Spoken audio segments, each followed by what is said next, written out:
UP TET, C TET, super TET, junior aided exam हो या फिर पीसीएस, एसएससी, रेलवे, कोई भी एग्जाम हो, साइंस से प्रश्न हमेशा पूछे जाते हैं।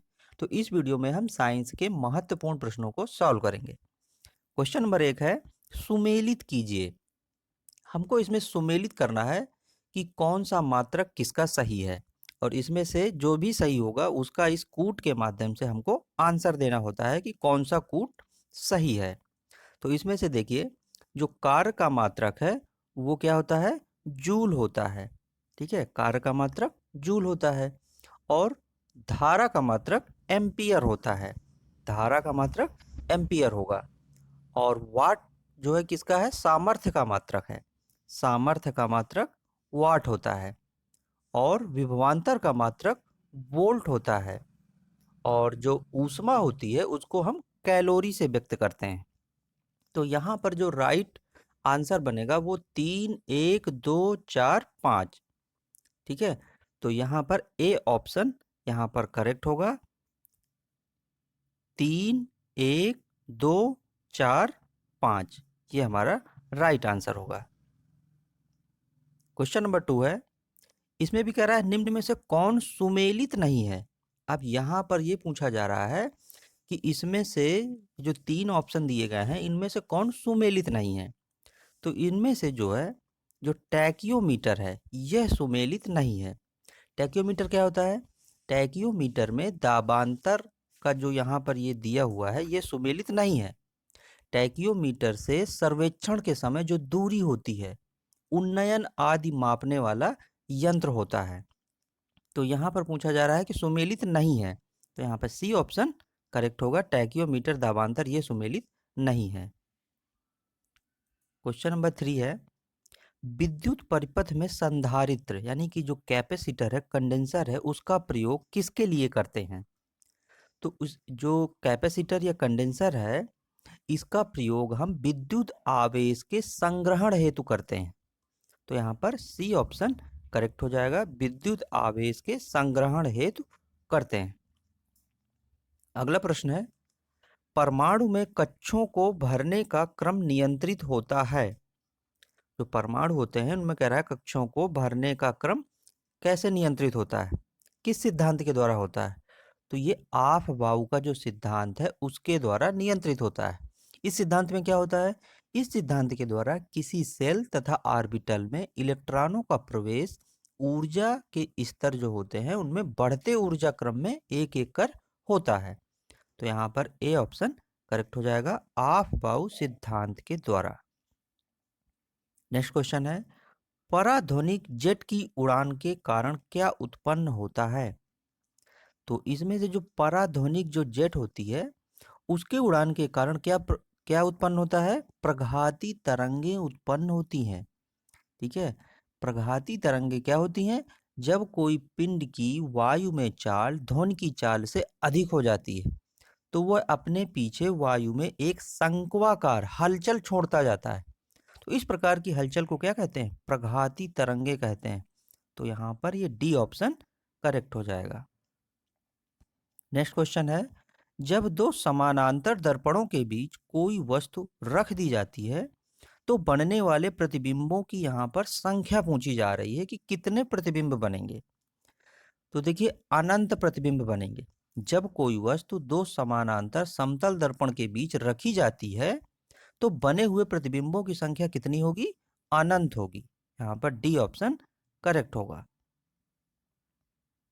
नेक्स्ट क्वेश्चन है, निम्नलिखित में से किसने न्यूटन से पूर्व ही बता दिया था कि सभी वस्तुएं पृथ्वी की ओर गुरुत्वाकर्षित होती हैं। तो जो ब्रह्मगुप्त थे इन्होंने न्यूटन से पूर्व ही बता दिया था कि सभी वस्तुएं पृथ्वी की ओर गुरुत्वाकर्षित होती हैं। तो यहाँ पर डी ऑप्शन करेक्ट होगा। अगला क्वेश्चन है, हवाई जहाज से यात्रा करते समय पेन से स्याही निकलने लगती है। क्यों निकलने लगती है, क्योंकि देखिए जब ऊंचाई बढ़ती है तो ऊंचाई बढ़ने के साथ साथ वायु दाब में कमी आ जाती है। तो यहाँ पर ए ऑप्शन करेक्ट हो जाएगा, वायु दाब में कमी के कारण हवाई जहाज से जब यात्रा करते हैं तो पेन से स्याही निकलने लगती है। अगला क्वेश्चन है, लोलक का चंद्रमा के तल पर आवर्तकाल क्या होता है। शून्य हो जाएगा, घटेगा, बढ़ेगा या समान रहेगा। तो इसमें देखिए चंद्रमा पर जब लोलक घड़ी को ले जाते हैं तो उसका आवर्तकाल क्या होता है, बढ़ जाएगा। ठीक है, उसका आवर्तकाल बढ़ जाएगा। क्यों बढ़ जाएगा? क्योंकि चंद्रमा पर जी का मान पृथ्वी के जी के मान का कितना होता है, 1/6 गुना होता है। तो यहाँ पर सी ऑप्शन करेक्ट हो जाएगा। अगला क्वेश्चन है, यदि एक लड़की झूला झूलते समय खड़ी हो जाए तो यहाँ पर कह रहा है कि आवर्तकाल क्या होगा।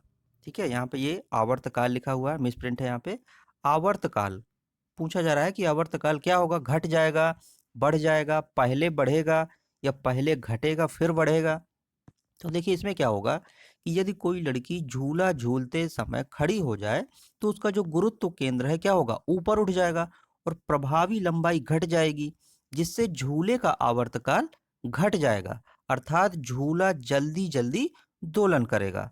तो यहाँ पर ए ऑप्शन करेक्ट हो जाएगा, घट जाएगा। अगला क्वेश्चन है, ध्वनि स्वर की पिच निर्भर करती है। ध्वनि स्वर की जो पिच होती है वो किस पर निर्भर करती है, आवृत्ति पर निर्भर करती है। तो यहाँ पर ये बी ऑप्शन करेक्ट हो जाएगा, आवृत्ति पर।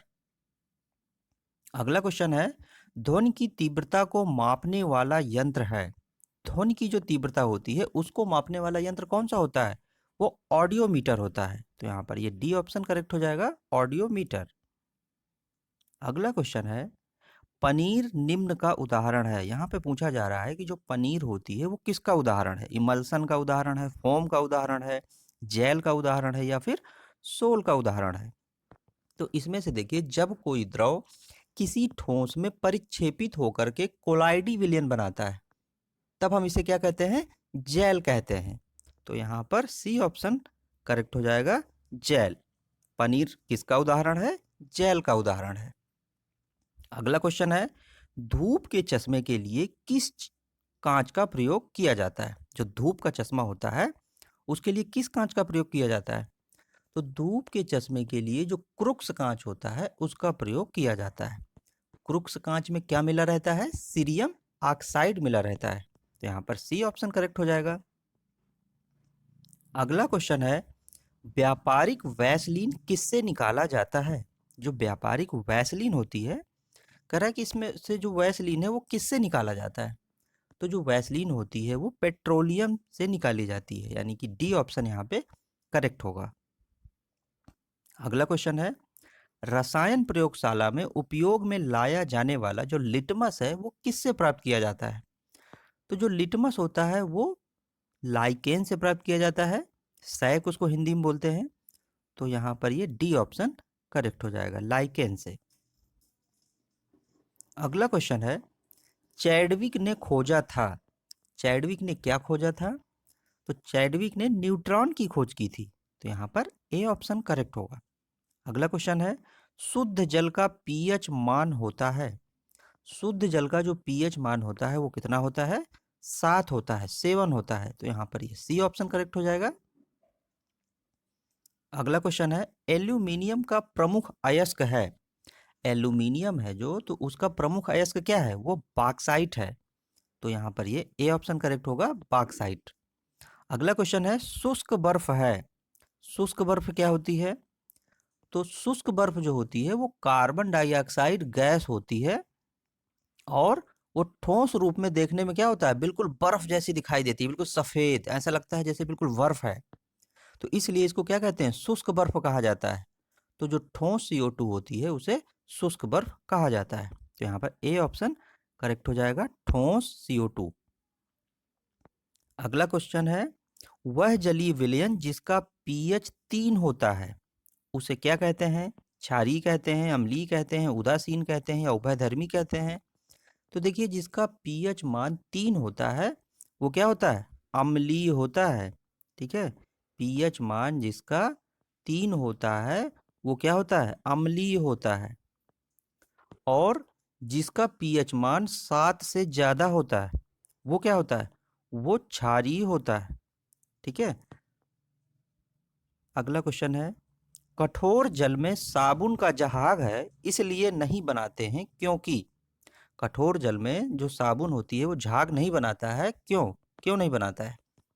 इसलिए क्योंकि उच्च वसा अम्ल के जो कैल्शियम और मैग्नीशियम है वो लवण जल में अघुलनशील हैं। तो यहाँ पर ये सी ऑप्शन करेक्ट हो जाएगा। अगला क्वेश्चन है, अमलगम है। अमलगम क्या होते हैं? तो अमलगम जो होता है इसमें क्या होता है, चांदी, तांबा तथा रांगे की मिश्र धातु को पारे के साथ अमलगम बना करके जो दांत होता है उसमें भरने में ये प्रयुक्त किया जाता है। तो ये क्या हो गया, यहाँ पे सी ऑप्शन करेक्ट हो जाएगा। मिश्र धातु है जिसमें एक अवयव क्या होता है, मरकरी का एक अवयव होता है। ठीक है, तो यहाँ पर ये सी ऑप्शन करेक्ट होगा। अब अगला क्वेश्चन है, निम्नलिखित का मिलान करें तथा नीचे दिए गए कोडों का उपयोग कर सही उत्तर चुनें। अब इसमें से हमको मिलान करना है। यहाँ एक तरफ फल दिए हुए हैं और दूसरे तरफ उनके खाने योग्य भाग दिया गया है।